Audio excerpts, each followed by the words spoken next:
Dean Walter Rosen began his speech for apologizing for his actions of upholding a grade system within his university and stated, "Perhaps next year there won't be convocation." The university, like many across the country, is contemplating a change in the grading system. No more A, B, C, D, F.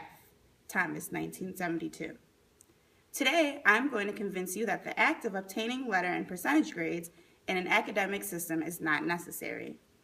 I will now describe the problems of a percentage grading system, reveal the causes of this means of grading, and explain the effect grades have on the student. When students, college students in particular, get out in the real world, they are not being graded on a numerical scale of greatness. I would like to be a sports broadcaster one day, and my career is not based upon the grades I received in my undergrad program.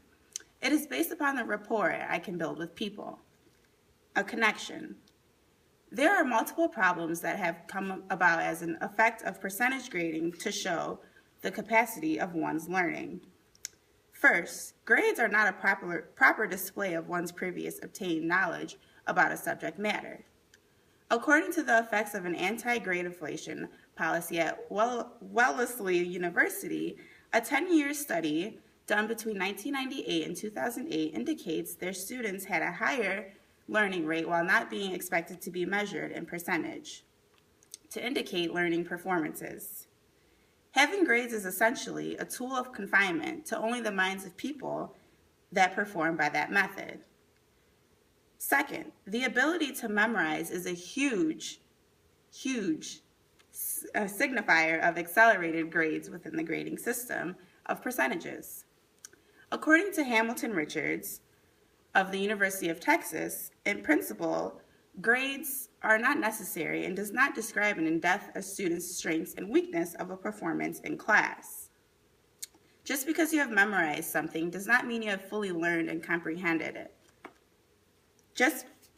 When there is thought about knowledge not being represented right by percentage grading systems, there's often a thought on why this method was chosen for most academic programs. The causes of percentage grading systems could be dangerous for the upcoming growing minds. We are all individuals and learn very differently within our minds. In a book entitled You Can Do Anything, written by James T. Manigan, 1942, there were 14 ways to acquire knowledge. A few of those included reading, experimenting, observing, and listening. This does not always get in the way. All 14 of these methods of learning are not always present in a higher education learning setting. This puts students that learn by these methods at a disadvantage ultimately. Learning is a lasting mental storage system of experience. At the end of each semester, the majority of the information we all so-called learned throughout the course of the semester is no longer in our vocabularies or train of thought. You can often remember each lived experience and connection you have had with information given to you throughout the course of the semester forever. This is because the notion of memory only takes you so far. This potentially could be harmful in the efforts of job screening solely for information obtained.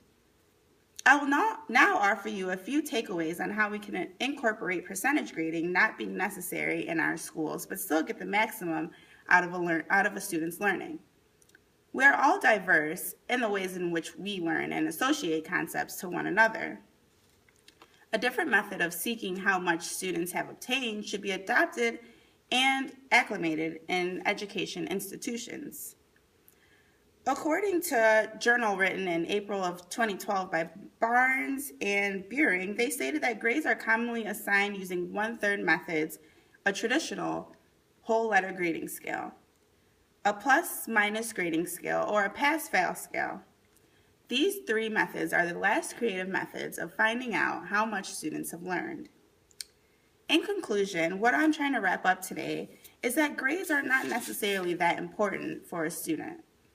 I feel as though if a student has learned what he needed to do in the beginning of the semester and does everything that needed to be done, that tests are the only way that a student should know if they pass the class or not. Grades, in my opinion, are just not that big of a deal.